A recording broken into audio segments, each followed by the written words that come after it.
بسم الله الرحمن الرحيم waxaan halkan ka salaamayaa oo marnaba aan iloobi karayn xafladii fanaaniinta walaalaha ee xidigaha geesku si fiican bay u dhacday si fiicanna waa loo soo dhaweeyay waana nala sii joogayaan toddobaad dambe oo hadduu ilaahay idhaahdo toddobaad dambe kadib bay socon doonaan waxaan ilownay oo marnaba aan iloobi karayn niman madaxa oo ayaana casuumay oo namarti geliyay mana jeclin magacooga inaan sheegno iyaguna ma jeclay inaan magacooga la sheego laakiin waa raqaaliya oo dhabara oo madaxa ayaa ku soo dhaweeyay wadanka fanaaniinta walaalahaya waxaan aad u salaamayaa walaalahaygaas dhammaan fanaaniinteeda Soomaaliland gaar ahaan aadka aan u jecelahay habboon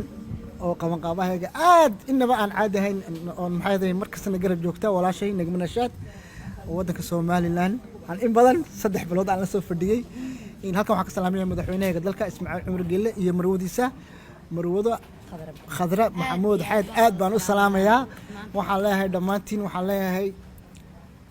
sanadkiisa caafimaad cimri dherer ilaahay isku wada gaarsiiyo aamiin baan leenahay ahdi aad baan salaamayaa marwada dalka iyo mudanaha dalka waxaan leeyahay cimrigiina haraago aad baan mahadsantahay. On remercie notre président de la République et la première dame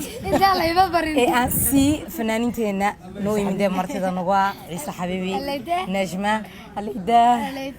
ani gabadhna mahadnaqayaan wayna ku farxeen intay wadankeena joogaan et merci beaucoup na wayna leedahay هذا الولد مي أنا كل يوم هنقق وبنرون لها وحنا دياد وما هنقيا دمان فنانين تا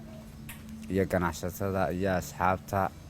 وحي ريتش بوتا إن سودوي برنامج كسقروح بدن بنوقف صامي مقالة سفي عمل نوقف سودوي وحكلا ما هلين وحنا دلنا هاي مغزي بكو